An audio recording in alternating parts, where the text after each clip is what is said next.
속보입니다. 오늘 새벽 미국 국방부 펜타곤에서 충격적인 회의가 열렸습니다. 회의장 중앙의 거대한 스크린에는 북극 지도가 펼쳐져 있었습니다. 그 위로 붉은 숫자들이 떠올랐습니다.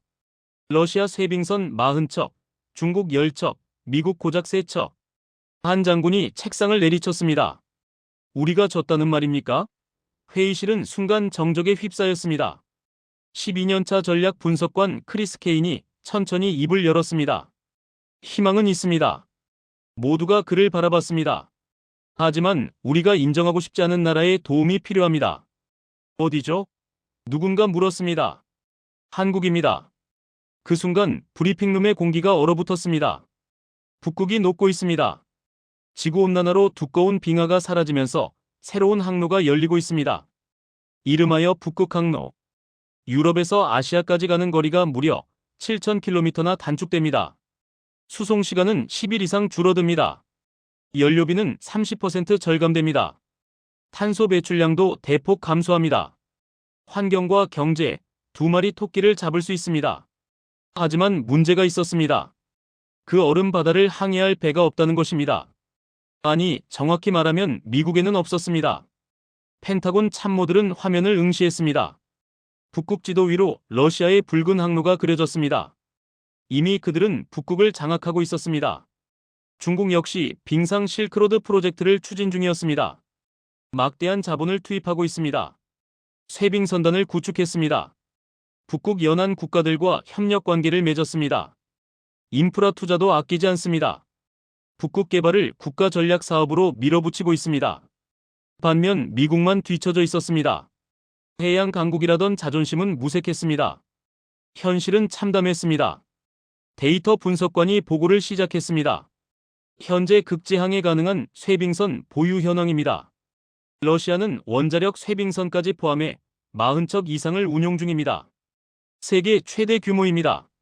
그들의 쇠빙선 기술은 70년 역사를 자랑합니다. 북극해를 정원처럼 드나듭니다.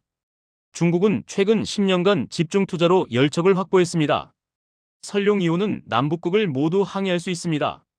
최신 기술이 집약된 선박입니다. 우리는 고작 3척입니다. 그마저도 노후화되어 정상 작동이 어렵습니다. 한 제독이 고개를 저었습니다. 믿을 수 없군. 우리가 해양 강국 아니었나? 분석관이 답했습니다. 70년대까지는 그랬습니다. 하지만 지금은 아닙니다. 미국 조선업의 몰락은 어제 오늘 일이 아니었습니다. 한때 세계 1위였던 미국 조선소들은 하나둘 문을 닫았습니다. 값싼 인건비를 앞세운 아시아 국가들에게 밀렸습니다. 정부 지원도 끊겼습니다. 기술 개발 투자도 멈췄습니다. 젊은 인재들이 조선업을 떠났습니다. 숙련 기술자들은 은퇴했습니다. 결과는 참담했습니다. 이제 미국에서 만들어지는 상업용 선박은 거의 없습니다. 군함조차 핵심 부품을 수입에 의존합니다. 엔진은 독일제, 레이더는 네덜란드제, 특수강제는 일본제. 자존심이 무너진 지 오래였습니다. 그런데 북극 항로는 일반 배로는 불가능합니다. 영하 45도의 혹한을 견뎌야 합니다. 1.5m 두께의 얼음을 깨며 전진해야 합니다. 특수 합금 선체가 필요합니다. 극저온에서도 강성을 유지해야 합니다. 충격 흡수 능력도 뛰어나야 합니다. 이중 연료 시스템이 필수입니다. 추진 장치도 특수 제작해야 합니다. 일반 프로펠러로는 얼음에 부딪혀 부서집니다. 360도 회전 가능한 아지무스 추진기가 필요합니다. 미국에는 이 기술이 없었습니다. 설계도조차 제대로 그리지 못합니다. 케인이 다시 입을 열었습니다. 현재 이 기술을 보유한 국가는 3곳입니다. 러시아, 중국, 그리고 한국입니다. 러시아와 중국은 이미 우리의 경쟁국입니다. 협력은 불가능합니다. 전략적 이해관계가 충돌합니다. 기술 공유는 꿈도 꿀 수 없습니다. 남은 선택지는 하나뿐입니다. 장성 한 명이 냉소적으로 웃었습니다. 한국이라? 우리가 그 작은 나라에 손을 벌린다는 말인가? 케인은 침착하게 대답했습니다. 작은 나라가 아닙니다. 적어도 이 분야에서는요. 그가 다음 슬라이드를 넘겼습니다.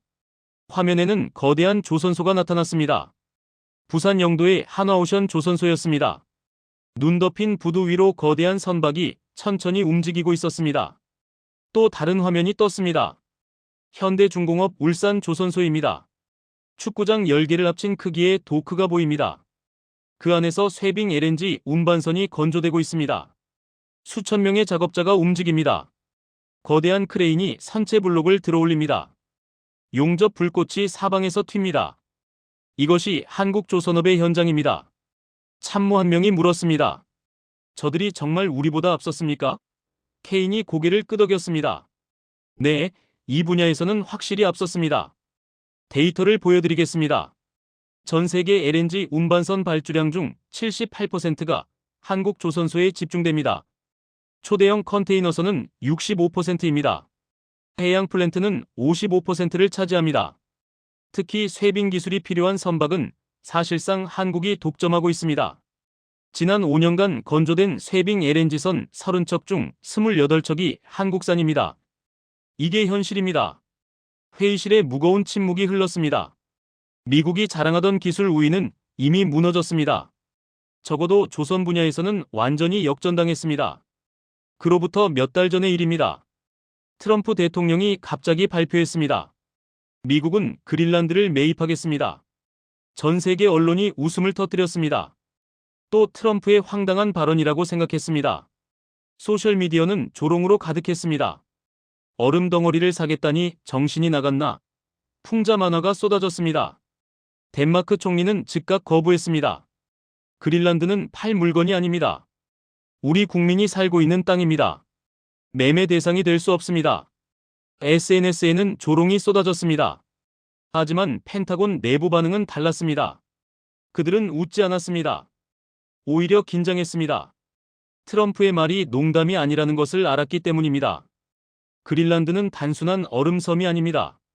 그 땅 속에는 엄청난 자원이 잠들어 있습니다. 히토류 매장량만 150만 톤 이상으로 추정됩니다. 정확한 양은 더 많을 수 있습니다. 아직 탐사가 완료되지 않았기 때문입니다. 히토류는 현대산업의 쌀입니다. 반도체를 만들 때 필수입니다. 전기차 배터리에 들어갑니다. 풍력 발전기 핵심 부품입니다. 미사일 유도 시스템에도 쓰입니다. 스마트폰 하나에도 17가지 히토류가 들어갑니다. 없으면 첨단 산업이 마비됩니다. 그만큼 중요합니다. 문제는 이 히토류 시장을 중국이 장악하고 있다는 점입니다. 전 세계 생산량의 70% 이상을 중국이 차지합니다. 정제 기술은 거의 독점 수준입니다. 90%가 넘습니다. 중국이 수출을 막으면 전 세계 산업이 멈춥니다. 실제로 2010년 센카쿠 분쟁 때 중국은 일본의 히토류 수출을 중단했습니다. 일본 경제가 큰 타격을 받았습니다. 미국도 예외가 아닙니다. 전략적으로 중국에 의존하고 있는 셈입니다. 이것은 안보 위협입니다. 경제 종속입니다. 그린란드는 이 종속에서 벗어날 마지막 카드였습니다. 국방부 자원 분석팀 보고서를 보겠습니다. 그린란드 북부 지역에만 네오디뮴 30만 톤이 매장되어 있습니다. 전기차 모터의 필수적인 원소입니다. 프라세오디뮴 8만 톤이 확인됐습니다. 연구자석 제작에 쓰입니다. 디스프로슘 2만 톤도 있습니다. 고온 환경에서 자성을 유지하는 특수 소재입니다. 이것만으로도 미국의 30년치 수요를 충당할 수 있습니다. 중국 의존도를 완전히 끊을 수 있습니다. 경제적 가치만 해도 수백조 원에 달합니다. 자원을 캐낸다 해도 운반할 방법이 없습니다. 육로는 없습니다. 도로 건설도 불가능합니다. 영구 동토층이 문제입니다. 여름에 녹으면 집안이 무너집니다. 유일한 방법은 해상 운송입니다. 하지만 그린란드 주변 바다는 1년 내내 얼어 있습니다. 두꺼운 유빙이 가득합니다. 쇠빙 능력을 갖춘 특수 선박이 필요합니다. 그것도 대량으로 필요합니다. 화물선만으로는 부족합니다. 쇠빙 능력을 갖춘 화물선이어야 합니다. 미국은 그런 배를 만들 수 없었습니다. 아니, 만들 줄 몰랐습니다. 기술이 없었습니다. 백악관 집무실에서 트럼프가 보좌관에게 물었습니다. 우리가 직접 못 만들면 사오면 되지 않나? 보좌관이 고개를 저었습니다. 카카, 이런 배는 주문 제작입니다. 설계부터 건조까지 최소 3년이 걸립니다. 비용도 천문학적입니다. 한 척에 8억 달러가 넘습니다. 우리 돈으로 1조 원입니다. 게다가 만들 수 있는 조선소가 전 세계에 몇 곳 없습니다. 러시아는 우리와 협력하지 않을 것입니다. 적대 관계입니다. 중국 역시 마찬가지입니다. 경쟁국입니다. 유럽 조선소들은 이미 수주가 몇 년치 밀려 있습니다. 핀란드 아케르 조선소는 2030년까지 물량이 찼습니다. 노르웨이도 비슷합니다. 트럼프가 짜증스럽게 물었습니다. 그럼 대체 어디서 만든단 말인가? 도대체 누가 만들 수 있다는 거야? 보좌관이 조심스럽게 답했습니다. 한국입니다. 카카. 트럼프는 잠시 침묵했습니다. 한국? 그 작은 나라가? 내 기억이 맞다면 한국은 우리가 도와준 나라 아닌가? 6.25 전쟁 때 우리가 피 흘려 지켜준 곳이잖아. 보좌관이 자료를 펼쳤습니다. 카카. 그때와는 상황이 다릅니다. 한국은 이미 세계 조선 강국입니다. 현재 전 세계 LNG 운반선의 78%를 한국이 만듭니다. 초대형 컨테이너선도 65%가 한국산입니다. 쇠빙 LNG선 기술은 사실상 한국이 독점하고 있습니다. 삼성중공업이 만든 크리스토프 드 마르게리오를 아십니까? 세계 최초로 북극 항로를 상업 운항한 쇠빙 LNG선입니다. 길이 299m, 폭 50m입니다. 영하 52도에서도 정상 작동합니다. 2.1m 두께 얼음을 깨고 전진합니다. 1년 내내 북극해를 항해할 수 있습니다. 이런 배를 만들 수 있는 나라는 한국뿐입니다. 유럽도 못 만듭니다. 일본도 포기했습니다. 오직 한국만 가능합니다. 트럼프는 창밖을 바라봤습니다. 그의 표정은 복잡했습니다. 자존심이 상했지만 현실을 부정할 수 없었습니다. 한국 조선업의 역사는 기적에 가깝습니다. 1970년대만 해도 한국은 배 한 척 제대로 만들지 못했습니다.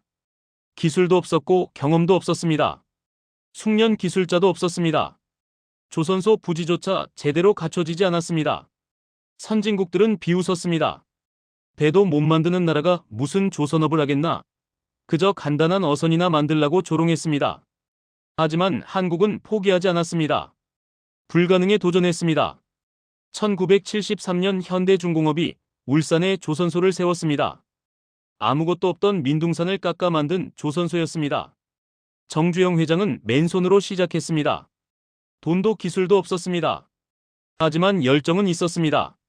그는 500원짜리 지폐를 들고 영국은행에 갔습니다.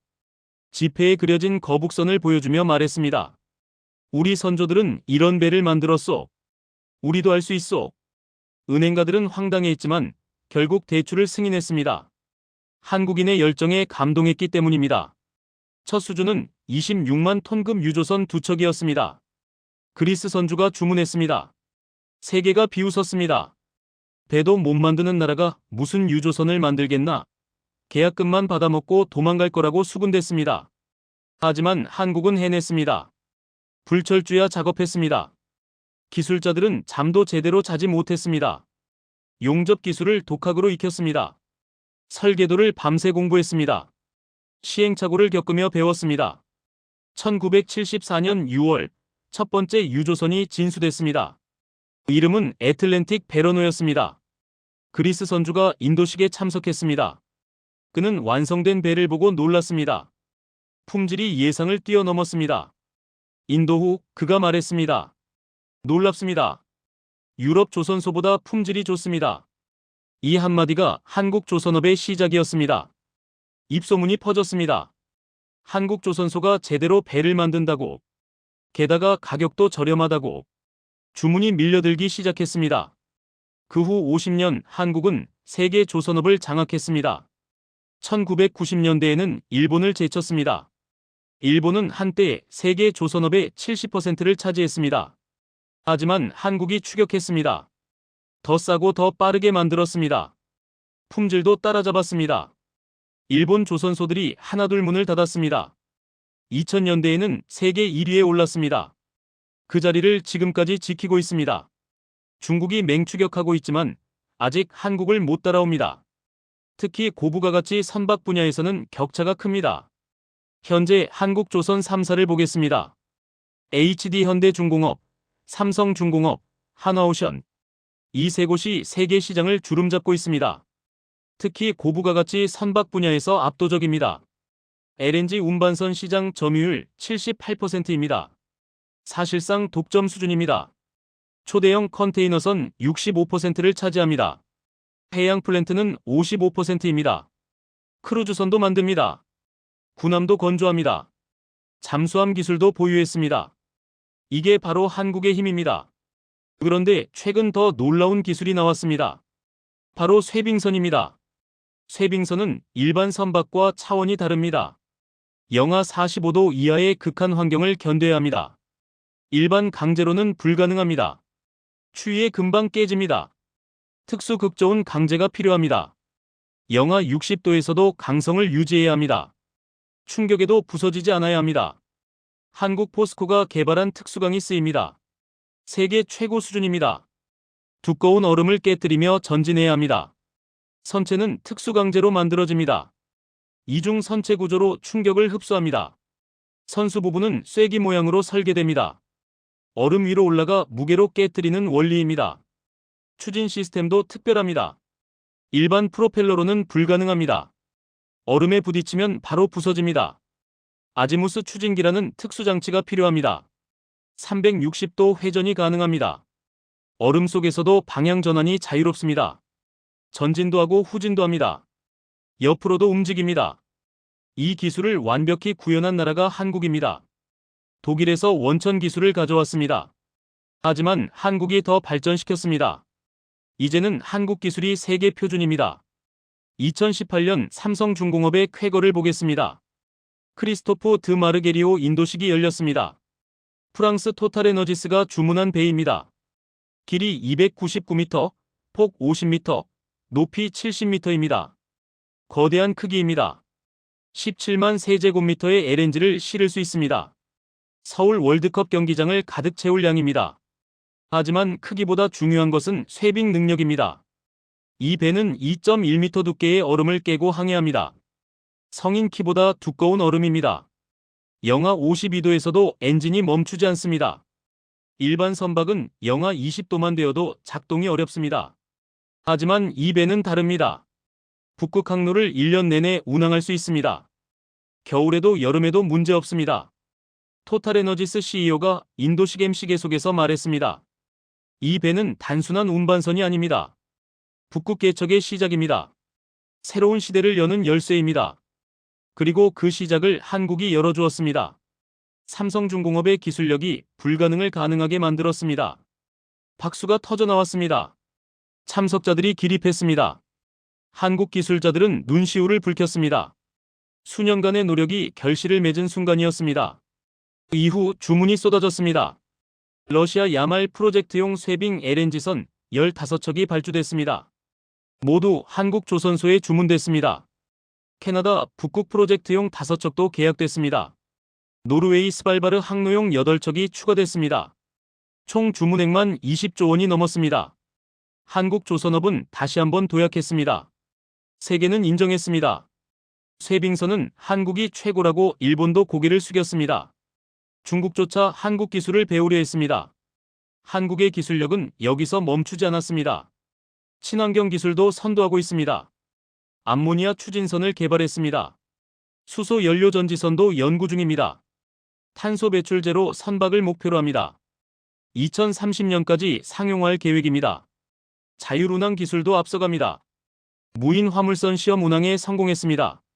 인공지능이 항로를 계획합니다. 장애물을 자동으로 회피합니다. 미래 해운업을 선도하고 있습니다. 펜타곤 회의실로 다시 돌아가겠습니다. 분석관이 새로운 지도를 띄웠습니다. 화면 중앙에 부산항이 크게 표시됐습니다. 붉은 원으로 강조됐습니다. 그가 설명을 시작했습니다. 북극 항로가 열리면 가장 큰 수혜를 받는 항만이 어디일까요? 바로 부산입니다. 지리적으로 완벽한 위치에 있습니다. 동북아시아의 중심입니다. 태평양과 대륙을 연결하는 교차점입니다. 중국 상하이까지 15시간 거리입니다. 일본 도쿄까지 12시간이면 도착합니다.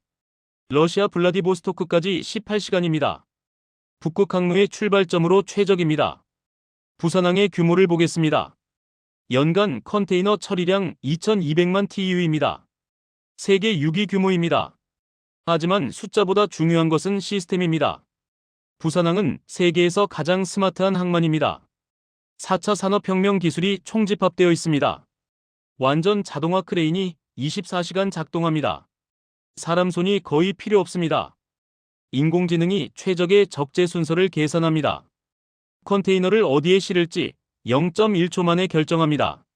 실수가 없습니다. 효율이 극대화됩니다. 오지 네트워크로 실시간 추적이 가능합니다. 컨테이너가 어디에 있는지 정확히 알 수 있습니다. 선박 위치도 실시간 파악됩니다. 입출항 시간을 정밀하게 예측합니다. 대기 시간이 최소화됩니다. 블록체인 기반 포트-아이 시스템이 모든 물류를 관리합니다. 서류 작업이 자동화됩니다. 통관 절차가 간소화됩니다. 투명성이 보장됩니다. 부정부패가 발붙일 틈이 없습니다. 포트-아이 시스템을 자세히 보겠습니다. 선박이 입항하면 자동으로 정보가 등록됩니다. 선명, 크기, 화물 목록이 즉시 입력됩니다. 화물 목록이 즉시 공유됩니다. 세관, 검역소, 항만공사가 동시에 확인합니다. 통관 절차가 실시간으로 진행됩니다. 과거에는 며칠 걸렸습니다. 지금은 몇 시간이면 끝납니다. 평균 처리 시간이 기존 대비 40% 단축됐습니다. 오류율은 0.001% 이하입니다. 세계 어느 항만 따라올 수 없는 효율입니다. 싱가포르도 부산을 벤치마킹합니다. 로테르담도 시스템을 배우러 옵니다. 이런 시스템이 북극 항로와 만나면 어떻게 될까요? 엄청난 시너지가 발생합니다. 시뮬레이션을 돌려보겠습니다. 부산에서 출발한 컨테이너선이 북극 항로를 통해 유럽으로 향합니다. 기존 수에즈 경유 항로를 먼저 보겠습니다. 부산 출발, 동남아 경유, 인도양 통과, 수에즈 운하 진입, 지중해 횡단, 로테르담 도착. 총 35일이 걸립니다. 연료비는 컨테이너당 1,000달러입니다. 탄소 배출량은 5톤입니다. 이제 북극 항로를 보겠습니다. 부산 출발 동해 북상, 오호츠크해 통과, 베링해협 진입, 북극해 횡단, 노르웨이의 남하, 로테르담 도착. 총 25일이면 됩니다. 10일이 단축됩니다. 연료비는 30% 절감됩니다. 컨테이너당 700달러면 충분합니다. 탄소 배출량도 25% 줄어듭니다. 3.8톤으로 감소합니다. 환경 규제도 충족합니다. 유럽 탄소세도 피할 수 있습니다. 경제적이면서 친환경적입니다. 그런데 여기서 끝이 아닙니다. 부산항의 환적 시스템이 핵심입니다. 이것이 진짜 게임 체인저입니다. 여기서 대형 선박으로 환적됩니다. 쇄빙 능력을 갖춘 초대형 컨테이너선에 실립니다. 그리고 북극 항로를 통해 유럽으로 향합니다. 한 번에 2만 개의 컨테이너를 실을 수 있습니다. 규모의 경제가 실현됩니다. 운송비가 더욱 절감됩니다. 이것이 허브의 힘입니다. 부산 없이는 북극 항로가 제대로 작동하지 않습니다. 화물을 모을 곳이 필요합니다. 효율적으로 분배할 시스템이 필요합니다. 부산항이 그 역할을 완벽히 수행합니다. 미국 물류 전문가들이 분석했습니다. 맥킨지 컨설팅이 보고서를 냈습니다. 북극 항로 시대가 오면 부산항 물동량이 50% 증가할 것이다. 연간 3,300만 TEU를 처리하게 될 것이다. 아시아와 유럽을 잇는 핵심 거점이 될 것이다. 경제 파급 효과는 연간 50조 원에 달할 것이다. 일자리는 10만 개 이상 창출될 것이다. 이미 부산항은 준비를 마쳤습니다. 북항 재개발 프로젝트가 진행 중입니다. 18조 원을 투입합니다. 2030년 완공 예정입니다. 신항만 확장 공사도 한창입니다. 부두를 추가로 건설합니다. 배후 물류단지를 조성합니다. 자동화 설비를 확충합니다. 2030년까지 연간 처리 능력을 3천만 TEU로 늘릴 계획입니다. 세계 3위권 항만으로 도약합니다. 북극 항로 시대를 선도할 준비가 끝났습니다. 펜타곤 참모들은 화면을 주시했습니다. 그들은 깨달았습니다. 미래 물류의 중심이 어디인지를, 북극 항로의 핵심이 무엇인지를. 그것은 바로 부산이었습니다. 백악관 상황실로 장면을 옮기겠습니다. 트럼프 대통령이 국가안보회의를 소집했습니다. 주제는 하나, 북극 전략입니다. 강요들이 긴장한 표정으로 앉았습니다. 국무장관이 먼저 입을 열었습니다. 카카, 현실을 직시해야 합니다. 우리는 이미 북극 경쟁에서 뒤처졌습니다. 러시아는 북극 항로 인프라를 장악했습니다. 쇄빙선 40척을 보유했습니다. 북극 연안에 군사기지를 건설했습니다. 원자력 쇄빙선으로 1년 내내 항로를 운영합니다. 중국은 막대한 투자로 쇄빙선단을 구축했습니다. 빙상 실크로드를 추진합니다. 북극 국가들과 협력 관계를 맺었습니다. 우리만 손 놓고 있었습니다. 국방장관이 보고를 이어갔습니다. 우리 해군 쇄빙선 실태를 보고드리겠습니다. 현재 가동 가능한 쇄빙선은 폴라, 스타오단 한 척입니다. 취역 연도는 1976년입니다. 무려 50년 가까이 된 노후 함정입니다. 엔진 고장이 잦습니다. 지난해에만 3번 멈췄습니다. 수리 부품 구하기도 어렵습니다. 더 이상 생산하지 않는 부품들입니다. 실전 배치는 사실상 불가능합니다.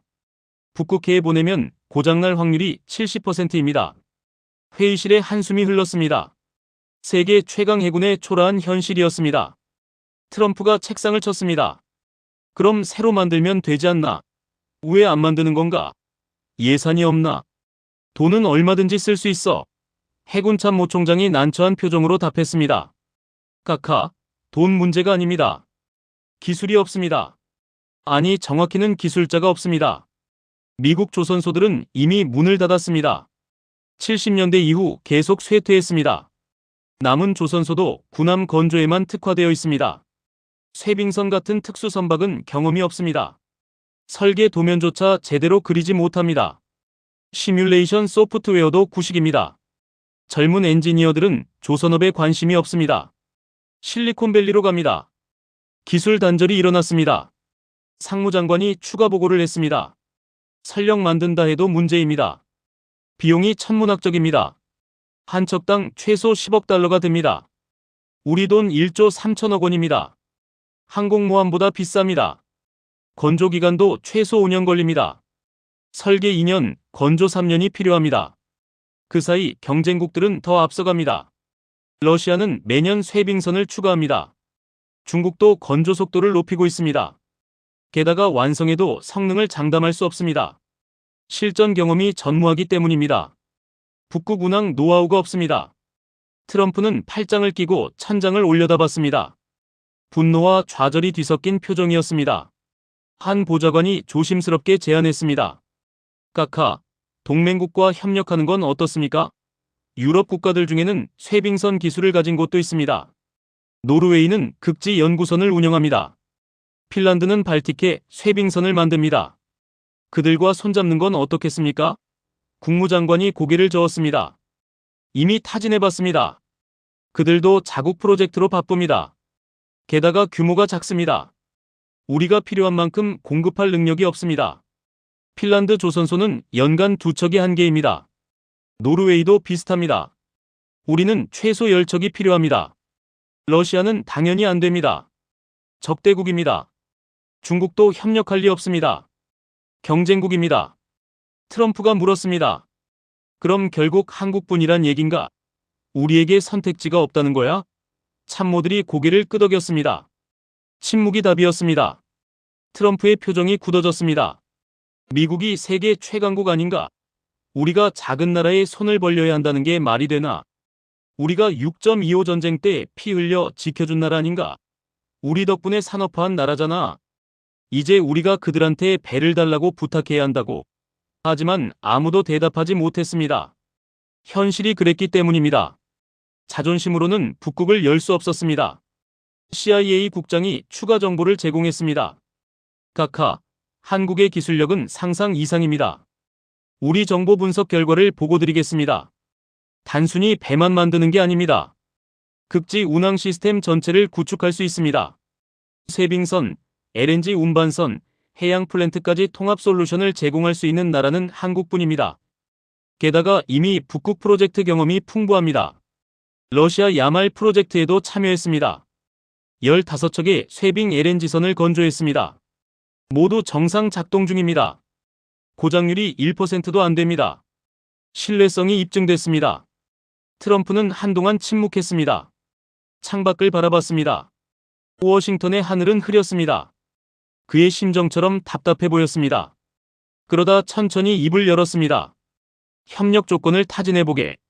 하지만 우리가 주도권을 쥐어야 해. 기술은 빌려도 주도권은 우리 것이어야 한다고. 명심해. 미국이 끌려가는 협상은 안 돼. 참모들이 고개를 끄덕였습니다. 하지만 속으로는 알고 있었습니다.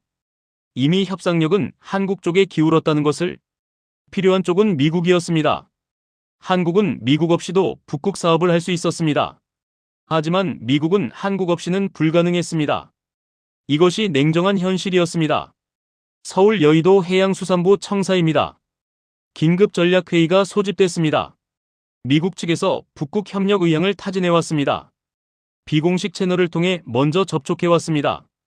장관이 참석자들을 둘러봤습니다. 우리 입장을 정리하겠습니다. 이건 단순한 배 수출권이 아닙니다. 대한민국의 미래 먹거리가 걸린 문제입니다. 북극 패권 경쟁의 핵심입니다. 신중하게 접근해야 합니다. 조급하게 결정하면 안 됩니다. 우리가 유리한 고지에 있습니다. 서두를 이유가 없습니다. 조선업계 대표가 발언했습니다. 현재 우리 수주 상황은 양호합니다. 향후 5년간 물량이 확정되어 있습니다. 수주 잔고가 100조 원이 넘습니다. 미국 프로젝트를 받는다면 추가 투자가 필요합니다. 조선소 확장이 필요합니다. 인력 충원도 해야 합니다. 설비 증설도 필수입니다. 최소 2조 원 이상 들어갑니다. 확실한 보장 없이는 움직이기 어렵습니다. 장기 계약이 필요합니다. 선급금도 충분해야 합니다. 다들 고개를 끄덕였습니다. 외교부 차관이 의견을 냈습니다.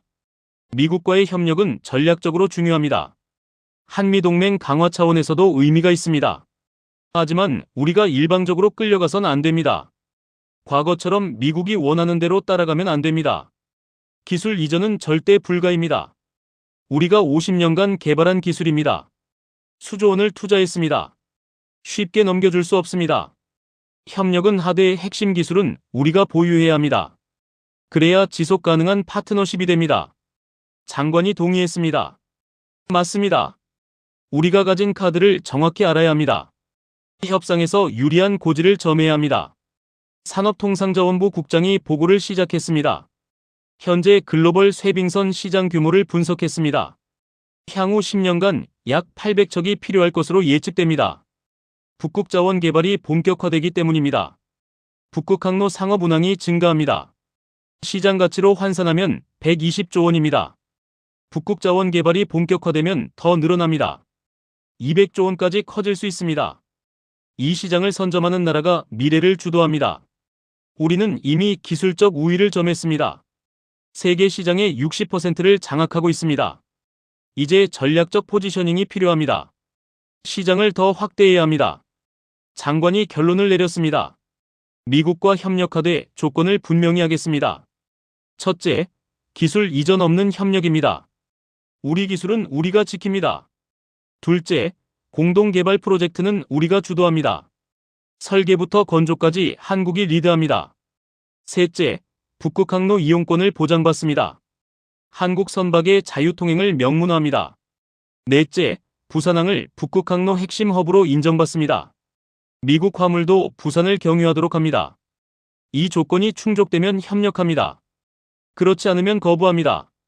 우리는 서두를 이유가 없습니다. 참석자들이 박수를 쳤습니다. 명확한 원칙이 섰습니다. 한편 부산 영도 한화오션 조선소입니다. 거대한 도크에서 새로운 쇠빙선이 건조되고 있습니다. 이름은 한비토입니다. 한국형 차세대 쇠빙 LNG 운반선입니다. 길이 310m, 폭 52m입니다. 기존 선박보다 한 단계 진화했습니다. 적재 용량도 20% 늘었습니다.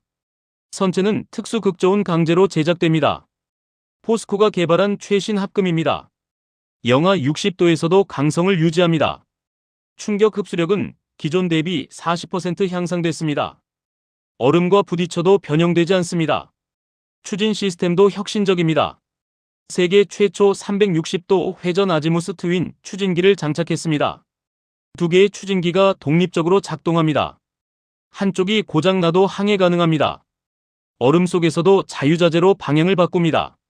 전진 쇠빙도 가능합니다. 후진 쇠빙도 가능합니다. 앞으로 가다 막히면 뒤로 물러나 다시 돌진합니다. 이 기술은 한국만이 보유했습니다. 독일 기술을 뛰어넘었습니다. 연료 시스템도 특별합니다. LNG와 경유 이중 연료 방식입니다. 평상시는 LNG로 운항합니다.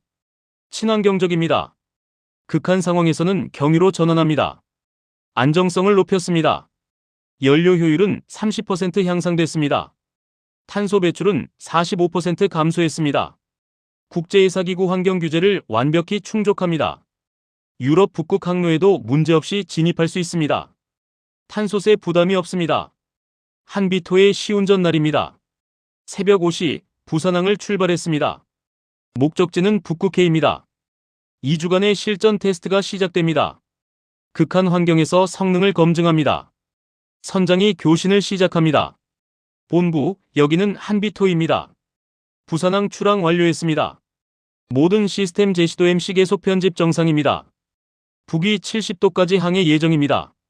본부에서 답신이 왔습니다. 수신 확인했습니다. 안전 항해 기원합니다. 대한민국의 기술력을 세계에 보여주십시오. 선장이 미소 지었습니다. 알겠습니다. 반드시 성공하겠습니다. 일주일 후 한비토는 북극해에 진입했습니다. 수온 영하 3도, 기온 영하 48도입니다. 두꺼운 유빙이 사방을 둘러쌌습니다. 하얀 얼음 바다가 끝없이 펼쳐졌습니다. 선장이 명령을 내렸습니다. 쇠빙 모드 전환하라. 전속 전진. 엔진음이 커졌습니다. 선체가 얼음을 향해 돌진했습니다. 우르릉 쾅. 1.8m 두께의 얼음이 부서졌습니다. 한비토는 멈추지 않았습니다. 계속 전진했습니다. 깨진 얼음이 선체 양옆으로 밀려났습니다. 마치 바다를 가르는 것 같았습니다. 기관실에서 보고가 올라왔습니다. 엔진 온도 정상입니다. 36도를 유지하고 있습니다. 연료 소비율 예상치 이내입니다. 시간당 2.3톤입니다. 선체 손상 제로입니다. 외부 충격 감지 센서 이상 없습니다. 모든 시스템 정상 작동 중입니다. 선장이 미소 지었습니다. 역시 우리 기술은 완벽하군. 세계 어디에 내놔도 부끄럽지 않아. 항해사가 말했습니다. 선장님, 이 정도면 세계 최고 수준입니다. 러시아 쇠빙선보다 조용합니다. 진동도 적습니다. 어떤 쇠빙선도 우리를 따라올 수 없습니다. 선장이 고개를 끄덕였습니다. 이게 바로 대한민국의 저력이야. 우리 기술자들의 땀과 노력이 만든 결과지. 2주간의 테스트가 끝났습니다. 한비토는 무사히 부산으로 귀환했습니다. 모든 테스트 항목을 통과했습니다. 쇠빙 능력 검증 완료. 극좋은 내구성 확인 완료. 연료 효율성 목표치 달성. 안전성 100% 입증. 완벽한 성공이었습니다. 부산항에는 환영 인파가 모였습니다. 조선소 직원들이 태극기를 흔들었습니다. 해양수산부 장관이 축하 인사를 했습니다. 한비토의 성공은 대한민국 조선업의 자랑입니다. 우리는 세계 최고입니다. 박수가 터져나왔습니다. 워싱턴 DC 국무부 회의실입니다. 한미 북극 협력 실무 협상이 시작됐습니다. 양국 대표단이 마주 앉았습니다. 긴장감이 흘렀습니다. 미국 측 수석 대표가 먼저 입을 열었습니다. 한국의 뛰어난 조선 기술에 감사드립니다. 우리는 상호 윈윈할 수 있는 협력 방안을 모색하고자 합니다. 북극 개발은 양국 모두에게 이익입니다. 함께 협력하면 더 큰 성과를 낼 수 있습니다. 한국 측 수석 대표가 침착하게 답했습니다. 협력의 기본 전제를 먼저 확인하겠습니다. 우리는 명확한 원칙을 가지고 왔습니다. 한국 대표가 문서를 펼쳤습니다. 첫째, 기술 소유권은 한국이 보유합니다. 기술 이전은 불가합니다. 설계 도면도 공유하지 않습니다. 핵심 기술은 한국 영토 내에서만 사용합니다. 미국 측 얼굴이 굳어졌습니다. 수석 대표가 손을 들었습니다. 둘째, 선박 건조는 한국 조선소에서 진행합니다. 미국 조선소 하청은 고려하지 않습니다. 부품 일부도 한국에서 조달합니다. 미국 대표가 손을 들었습니다. 잠깐만요. 그건 너무 일방적 아닙니까? 우리도 조선 산업을 살려야 합니다. 일자리 창출도 중요합니다. 한국 측이 차분히 대응했습니다. 우리는 50년간 이 기술을 개발했습니다. 수조 원을 투자했습니다. 수백 명의 엔지니어가 밤낮 없이 연구했습니다. 시행착오를 거듭했습니다. 실패도 많이 했습니다. 그렇게 쌓은 기술입니다. 이 기술은 단순히 돈으로 살 수 없습니다. 미국이 원하는 건 배가 아닙니다. 북극 진출 능력입니다. 그 능력을 갖춘 나라는 지금 한국뿐입니다. 협력하고 싶다면 우리 조건을 받아들여야 합니다. 이것은 협상이 아닙니다. 현실입니다. 회의실이 조용해졌습니다. 미국 측이 할 말을 잃었습니다. 미국 대표가 잠시 휴회를 요청했습니다. 본국과 협의가 필요하다고 했습니다. 30분 후 회의가 재개됐습니다. 미국 측 입장이 바뀌었습니다. 표정이 누그러졌습니다. 기술 소유권 조건은 수용하겠습니다. 한국의 입장을 이해합니다. 대신 우리도 요구사항이 있습니다. 건조된 선박의 우선 사용권을 원합니다. 긴급 상황 시 미국이 먼저 사용할 수 있어야 합니다. 그리고 북극 자원 개발 시 한국의 참여를 보장하겠습니다. 채굴권 일부를 할당하겠습니다. 한국 대표가 고개를 끄덕였습니다. 검토 가능한 조건입니다. 합리적입니다. 협상이 본격화됐습니다. 한국 측이 셋째 조건을 제시합니다. 부산항을 북극 항로 공식 허브로 인정해 주십시오. 양국 정부가 공동 성명으로 발표합니다. 미국 화물도 부산에서 환적하는 시스템을 구축하겠습니다. 효율성을 극대화할 수 있습니다. 미국 측이 잠시 고민했습니다. 그게 미국에 무슨 이익이 됩니까? 구체적으로 설명해 주십시오. 한국 대표가 자료를 펼쳤습니다. 데이터를 보여드리겠습니다. 부산항의 효율성은 세계 최고입니다. 컨테이너 처리 속도가 가장 빠릅니다. 시간당 60개를 처리합니다. 싱가포르는 45개입니다. 로스앤젤레스는 30개에 불과합니다.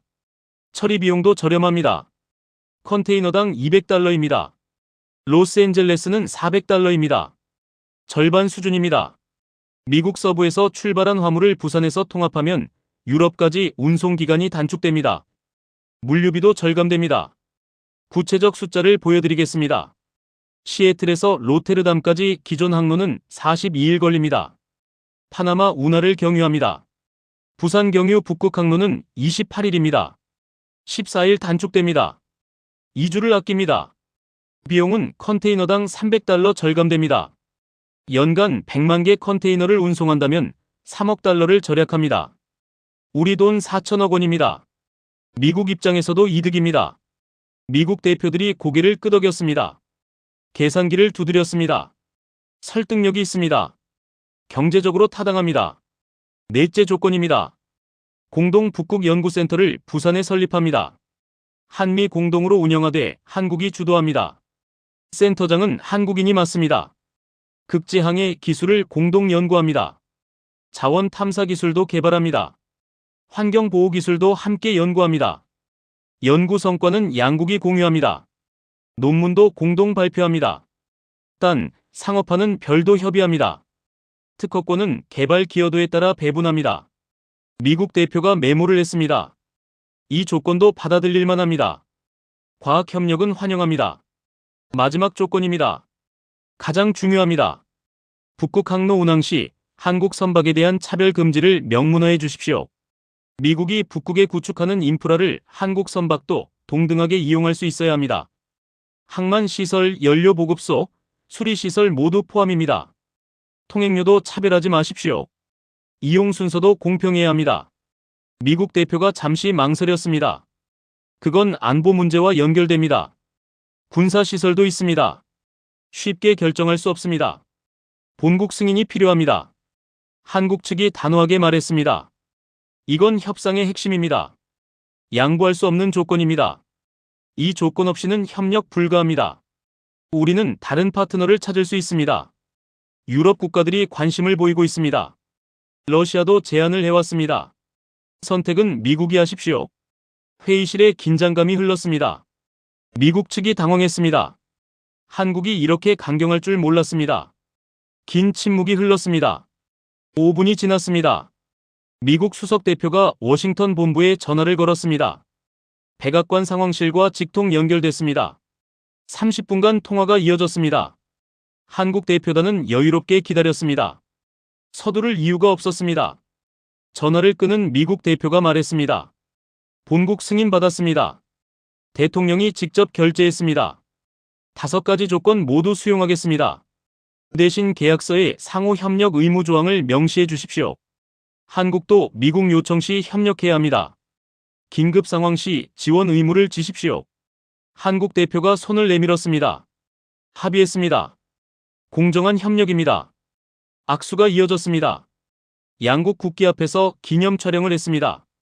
역사적 순간이었습니다. 한국이 미국과 대등한 입장에서 협상한 것입니다. 끌려가지 않았습니다. 기술력으로 당당히 맞섰습니다. 협상 타결 소식이 전해졌습니다. 서울 청와대에서 긴급 브리핑이 열렸습니다. 대통령이 발표했습니다. 국민 여러분, 기쁜 소식을 전합니다. 대한민국이 북극 시대를 열었습니다. 미국과 대등한 파트너십을 맺었습니다.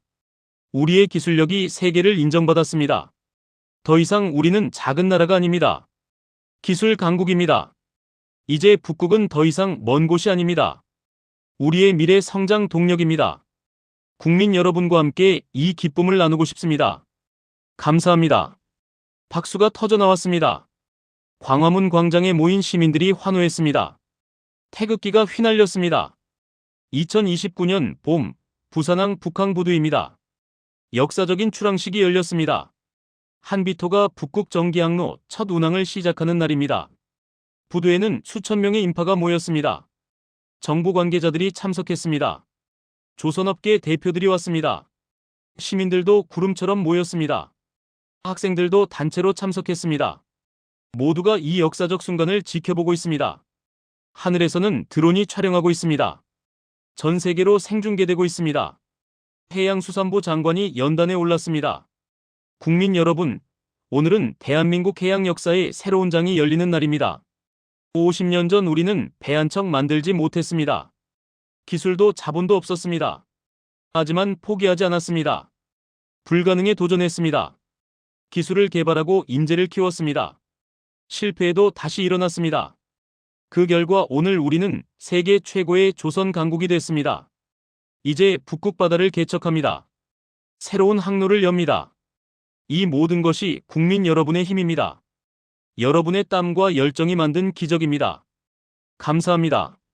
박수가 쏟아졌습니다. 한비토 선장이 마이크를 잡았습니다. 저는 30년간 바다를 항해했습니다. 세계 곳곳을 다녔습니다. 하지만 오늘만큼 자랑스러운 적은 없었습니다. 이 배에는 대한민국의 기술이 집약되어 있습니다. 수천 명의 엔지니어가 만든 걸작입니다. 용접공, 설계사, 전기기술자 모두의 노력이 담겼습니다. 저는 이 배를 몰고 북극해를 누비겠습니다. 세계의 대한민국의 저력을 보여주겠습니다. 안전하게 항해하겠습니다. 반드시 성공하겠습니다. 함성이 터졌습니다. 선원들이 격려했습니다. 오전 10시 출항 신호가 울렸습니다. 기적 소리가 부산 하늘을 울렸습니다. 한비토가 천천히 움직이기 시작했습니다. 거대한 선체가 부산 바다를 가릅니다. 물살이 갈라집니다.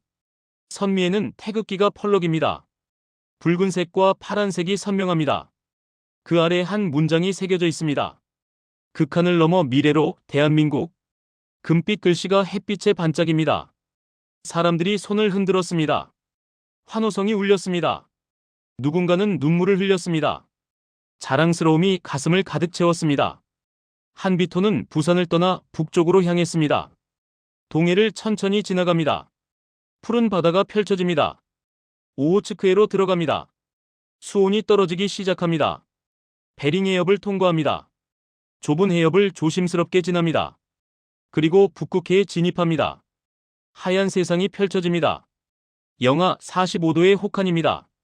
두꺼운 유빙이 가득한 바다입니다. 하지만 한비토는 멈추지 않습니다.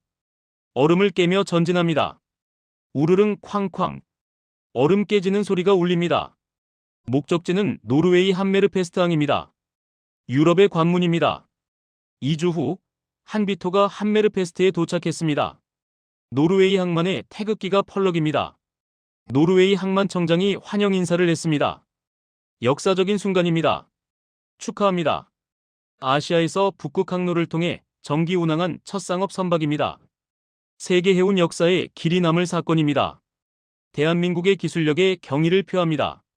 불가능을 가능하게 만들었습니다. 이제 북극은 더 이상 불가능의 땅이 아닙니다. 한국이 길을 열어주었습니다. 새로운 시대가 시작됐습니다. 박수가 이어졌습니다. 양국 국기가 함께 개양됐습니다. 이 소식은 전 세계로 퍼져나갔습니다. CNN이 톱뉴스로 다뤘습니다. 속보입니다. 북극항로 시대의 개막, 한국이 선도합니다. 화면에는 한비토가 얼음을 깨며 전진하는 장면이 나왔습니다. BBC도 긴급 보도했습니다. 한국 조선 기술, 불가능을 가능으로 만들다. 전문가 인터뷰가 이어졌습니다. 로이터 통신은 심층 분석 기사를 냈습니다. 북극 패권 경쟁, 한국이 핵심 플레이어로 부상, 경제 파급 효과를 상세히 다뤘습니다. 세계가 한국을 주목했습니다. 작은 나라의 큰 기적을 놀라워했습니다. 부산항에서는 북극항로 화물이 쏟아져 들어왔습니다. 아시아 각국에서 온 컨테이너들이 부산에 집결합니다. 중국, 일본, 베트남, 태국, 인도네시아. 여기서 대형 쇄빙선으로 환적됩니다. 그리고 북극항로를 통해 유럽으로 향합니다. 부산항 물동량이 급증했습니다. 전년 대비 35% 늘어났습니다. 처리 능력이 부족할 정도입니다. 일자리도 증가했습니다. 항만 근로자 5,000명이 추가 고용됐습니다. 물류회사들이 부산으로 몰려왔습니다. 지역 경제가 화랑입니다. 조선소는 주문 폭주로 웃음꽃이 폈습니다. 한화오션에 쇄빙선 15척 추가 주문이 들어왔습니다. 유럽 해운사들이 발주했습니다. HD현대중공업도 12척을 수주했습니다. 캐나다 자원회사가 주문했습니다. 삼성중공업은 LNG 쇄빙선 20척 계약을 체결했습니다. 러시아와 노르웨이가 공동 발주했습니다. 총 수주액 30조 원입니다. 향후 5년 물량이 확정됐습니다. 조선업 르네상스가 시작됐습니다. 젊은이들이 다시 조선소로 모여들었습니다. 취업률이 급상승했습니다. 연봉도 올랐습니다. 펜타곤 회의실로 다시 돌아가겠습니다. 크리스 케인이 최종 보고서를 제출했습니다. 북극 프로젝트 1년 평가 결과입니다. 한국과의 협력은 대성공이었습니다. 우리는 5척의 쇄빙선을 확보했습니다. 모두 정상 작동 중입니다. 북극 자원 개발 기반을 마련했습니다. 그린란드 프로젝트가 시작됐습니다. 부산항 경유 물류 시스템으로 비용을 20% 절감했습니다. 연간 5억 달러를 아꼈습니다. 무엇보다 중요한 건 교훈입니다. 우리가 배운 것이 많습니다. 케인이 참모들을 둘러봤습니다. 우리는 깨달았습니다. 힘만으로는 부족하다는 것을. 군사력만으로 미래를 열 수 없습니다. 기술과 협력이 진짜 힘이라는 것을 배웠습니다. 한국은 작은 나라지만 큰 기술을 가졌습니다. 우리는 그들을 파트너로 인정해야 합니다. 동등한 파트너로 존중해야 합니다. 그래야 함께 미래로 나아갈 수 있습니다. 과거의 사고방식을 버려야 합니다. 장성들이 고개를 끄덕였습니다. 침묵으로 동의했습니다. 시대가 바뀌었습니다. 서울 남산에서 야경을 내려다봅니다. 반짝이는 불빛들이 도시를 수놓습니다. 고층 빌딩들이 우뚝 솟았습니다. 저 멀리 한강이 흐르고 있습니다.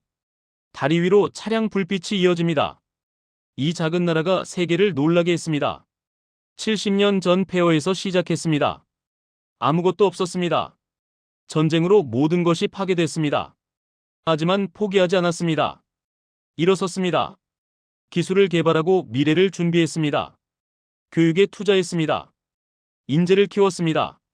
그 결과 오늘 북극을 개척하는 나라가 됐습니다. 세계가 인정하는 기술 강국이 됐습니다. 화면이 천천히 북극 지도로 전환됩니다. 흰 얼음 바다 위로 붉은 선이 그려집니다. 부산에서 시작합니다. 동해를 지나 오호츠크해로 이어집니다. 베링해협을 통과합니다. 북극해를 횡단합니다. 노르웨이해를 거쳐 유럽까지 연결됩니다. 이 항로 위를 한국 배들이 달립니다. 태극기를 단 쇄빙선들이 얼음을 깨며 전진합니다. 불가능은 없습니다. 기술과 의지가 있다면 모든 것이 가능합니다. 한국이 그것을 증명했습니다. 내레이션이 잔잔히 흐릅니다. 북극의 얼음을 깬 건 쇠가 아니었습니다. 기술이었고 혁신이었습니다. 수십 년간 축적한 노하우였습니다. 무엇보다 포기하지 않는 의지였습니다. 미국을 놀라게 하고 세계를 움직인 그 이름이 있습니다. 바로 대한민국입니다. 우리는 작지만 강합니다. 인구는 적지만 기술은 큽니다. 영토는 좁지만 꿈은 넓습니다.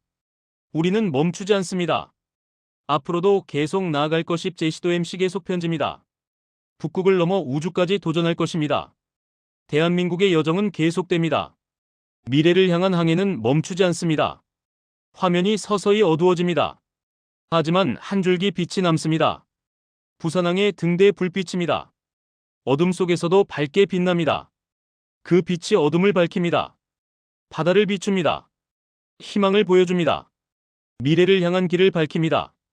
등대 불빛이 점점 커집니다. 화면 전체를 채웁니다. 그 빛 속에서 한 비토가 다시 나타납니다. 북극 바다를 항해하고 있습니다. 얼음을 깨며 전진합니다. 멈추지 않습니다. 선교에서 선장이 앞을 바라봅니다. 그의 눈빛이 결연합니다. 항해사가 보고합니다. 선장님, 전방 50km 지점에 두꺼운 빙벽이 있습니다. 2.5m 두께입니다. 선장이 미소 짓습니다.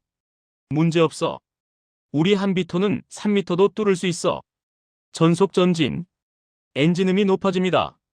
선체가 가속합니다. 빙벽을 향해 돌진합니다.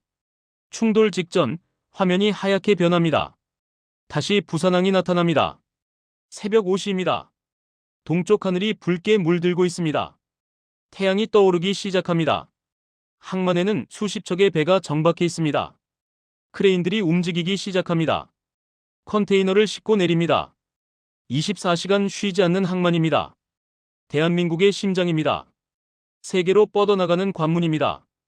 이곳에서 북극으로 가는 꿈이 시작됩니다. 조선소에서는 새로운 쇄빙선이 건조되고 있습니다. 한빛 2호입니다. 더욱 진화한 모습입니다. 크기도 더 큽니다. 성능도 향상됐습니다. 젊은 기술자들이 용접을 하고 있습니다. 불꽃이 튑니다. 땀을 흘립니다. 하지만 표정은 밝습니다. 자부심이 가득합니다. 자신들이 만드는 배가 세계 최고라는 것을 압니다. 대한민국을 대표한다는 것을 압니다. 한 젊은 기술자가 인터뷰에 답합니다. 저는 이 일이 자랑스럽습니다. 우리가 만든 배가 북극을 누빕니다. 세계 곳곳을 다닙니다. TV에서 우리 배를 볼 때마다 가슴이 뜁니다. 제가 용접한 부분이 저기 있구나 생각하면 뿌듯합니다. 앞으로도 최선을 다하겠습니다. 세계 최고의 배를 만들겠습니다. 그의 눈빛이 반짝입니다. 젊음의 열정이 느껴집니다. 해양수산부 청사에서는 새로운 계획이 논의되고 있습니다. 북극항로 2단계 프로젝트입니다. 캐나다 북서항로 개척입니다. 더 많은 항로를 열 계획입니다. 담당 국장이 설명합니다. 우리는 여기서 멈추지 않습니다. 북극 전역으로 확대할 것입니다. 남극까지 고려하고 있습니다. 대한민국은 극지 강국이 될 것입니다. 참석자들이 박수칩니다. 야심찬 계획입니다. 하지만 불가능해 보이지 않습니다. 이미 북극을 열었으니까요. 전국의 대학교에서는 조선해양공학과 지원자가 급증했습니다. 3년 전만 해도 비인기학과였습니다. 이제는 최고 인기학과입니다. 입학 경쟁률이 20대 1을 넘었습니다. 우수한 학생들이 몰려듭니다. 교수들이 기뻐합니다. 한 교수가 말합니다. 10년 전만 해도 학생 모집이 어려웠습니다. 조선업이 사양산업이라고들 했습니다. 이제는 다릅니다. 최첨단 산업입니다. 미래 산업입니다. 학생들이 스스로 찾아옵니다. 교육하는 보람이 큽니다. 실험실에서는 학생들이 연구에 몰두하고 있습니다. 차세대 쇄빙 기술을 개발합니다. 인공지능을 활용한 최적 항로 계산 시스템입니다. 얼음 두께를 실시간으로 분석합니다. 가장 효율적인 경로를 찾아냅니다. 한 학생이 화면을 가리키며 설명합니다. 이 시스템을 쓰면 연료를 15% 더 절약할 수 있습니다. 항해 시간도 단축됩니다. 곧 실용화할 계획입니다. 그의 표정에서 자신감이 느껴집니다. 미래가 밝아 보입니다. 국회에서는 북극특별법이 통과됐습니다. 만장일치로 가결됐습니다. 여야가 합의했습니다. 북극 개발에 10년간 50조 원을 투자합니다. 쇄빙선 추가 건조를 지원합니다. 극지 연구를 강화합니다. 인력 양성에도 투자합니다. 국회의장이 선언합니다. 오늘 우리는 대한민국의 미래에 투자했습니다. 북극은 우리의 새로운 기회입니다. 초당적으로 지원하겠습니다. 박수가 터집니다. 정치권이 하나 됐습니다. 외교부에서는 북극 외교를 강화하고 있습니다. 북극 이사회 옵저버 자격을 활용합니다. 노르웨이, 캐나다, 덴마크와 협력을 확대합니다. 러시아와도 실무 협의를 진행합니다. 중국과는 공동 연구를 추진합니다. 외교관 한 명이 보고합니다. 과거에는 북극회의에서 우리 발언권이 약했습니다. 이제는 다릅니다. 모두가 한국 의견을 경청합니다. 기술력이 외교력이 됐습니다. 자부심이 느껴집니다. 세계 곳곳에서 한국을 배우려 옵니다. 동남아 국가들이 조선 기술을 배웁니다. 아프리카 국가들이 항만 시스템을 배웁니다. 중남미 국가들이 물류 시스템을 배웁니다. 한국이 기술 수출국이 됐습니다. 부산항은 벤치마킹 1순위입니다. 연간 100개국 이상이 방문합니다. 시찰단이 끊이지 않습니다. 한 외국 관계자가 말합니다. 놀랍습니다. 한국은 짧은 시간에 기적을 만들었습니다. 우리도 한국처럼 되고 싶습니다. 진심이 느껴집니다. 유엔 본부에서는 한국의 북극 환경 보호 노력을 인정했습니다. 친환경 쇠빙 기술을 개발했습니다. 탄소 배출을 최소화했습니다. 해양 생태계 보호에도 앞장섰습니다. 유엔 사무총장이 치사를 보냅니다. 대한민국은 경제 발전과 환경 보호를 동시에 달성했습니다. 전 세계의 모범이 됩니다. 지속 가능한 개발의 표본입니다. 축하합니다. 한국 외교관들이 기뻐합니다. 국제사회의 인정입니다. 다시 북극해로 돌아옵니다. 한비토가 여전히 항해 중입니다. 선원들이 교대 근무를 합니다. 24시간 운항합니다. 식당에서는 따뜻한 식사가 준비됩니다. 선원들이 모여 앉습니다. 한 선원이 말합니다. 힘들지만 보람 있어. 우리가 역사를 만들고 있잖아. 다른 선원이 맞장구 칩니다. 맞아. 우리 손자들한테 자랑할 수 있어. 할아버지가 북극을 개척했다고. 웃음이 터집니다. 동료애가 느껴집니다. 선교에서는 젊은 항해사가 당직을 섭니다. 레이더를 주시합니다. 얼음 상황을 체크합니다. 선장이 다가옵니다. 어때? 괜찮아? 항해사가 답합니다. 네, 선장님. 모든 게 순조롭습니다. 이 배는 정말 대단합니다. 선장이 어깨를 두드립니다. 우리 기술자들이 만든 걸작이지. 자랑스럽게 생각해. 항해사가 고개를 끄덕입니다. 자부심이 커집니다. 갑판에 나온 선원 한 명이 북극의 오로라를 바라봅니다. 하늘에 초록빛 커튼이 펼쳐집니다. 환상적입니다. 아름답습니다. 그가 중얼거립니다. 이 풍경을 볼 수 있게 해준 기술에 감사해. 우리나라 기술자들에게 감사해. 그의 눈에 눈물이 맺힙니다. 감동입니다. 자긍심입니다. 화면이 다시 부산으로 전환됩니다. 밤이 깊었습니다. 하지만 항만은 여전히 밝습니다. 불야성입니다. 크레인이 쉬지 않고 움직입니다. 컨테이너가 계속 싣고 내려집니다. 트럭들이 줄지어 들어옵니다. 기차도 도착합니다. 대한민국은 멈추지 않습니다. 쉬지 않고 일합니다. 미래를 만들어갑니다. 항만 관제센터에서는 직원들이 모니터를 주시합니다. 전 세계 선박 위치를 추적합니다. 한비토의 위치도 보입니다. 북위 75도입니다. 순조롭게 항해 중입니다. 관제사가 미소 짓습니다. 잘 가고 있네. 우리의 자랑이야. 동료가 답합니다. 곧 또 다른 배들이 따라갈 거야. 북극 항로가 일상이 될 거야. 희망찬 대화입니다. 마지막 장면입니다. 해가 떠오릅니다. 부산 바다가 황금빛으로 물듭니다. 아름답습니다. 장엄합니다. 새로운 하루가 시작됩니다. 새로운 기회가 펼쳐집니다. 대한민국호는 오늘도 항해합니다. 거친 파도를 헤칩니다. 두꺼운 얼음을 깹니다. 전진합니다. 멈추지 않습니다. 목적지는 더 나은 내일입니다. 우리 모두의 미래입니다. 화면에 자막이 천천히 올라옵니다. 2029년 현재 대한민국은 북극항로 운항 선박 보유 세계 1위, 쇠빙선 기술 세계 1위, 부산항 북극 화물 처리량 세계 1위, 극지 조선 기술 특허 보유 세계 1위. 숫자들이 대한민국의 위상을 증명합니다. 마지막 내레이션이 흐릅니다. 1970년 우리는 아무것도 없었습니다. 2025년 우리는 세계를 놀라게 했습니다. 2029년 우리는 북극을 열었습니다. 2030년 우리는 어디로 갈까요? 답은 분명합니다. 우리가 가지 못할 곳은 없습니다. 바다든 하늘이든 우주든 대한민국의 도전은 계속됩니다. 기술과 열정이 있는 한, 포기하지 않는 의지가 있는 한, 우리는 계속 전진할 것입니다. 화면이 완전히 밝아집니다. 태극기가 크게 펼쳐집니다. 바람에 휘날립니다. 그 뒤로 한비토가 보입니다. 북극 바다를 가르며 전진합니다. 얼음을 깨고 나아갑니다. 항로를 만들어갑니다. 미래를 개척합니다. 대한민국호는 멈추지 않습니다. 마지막 자막이 뜹니다. 이것은 끝이 아닙니다. 시작입니다.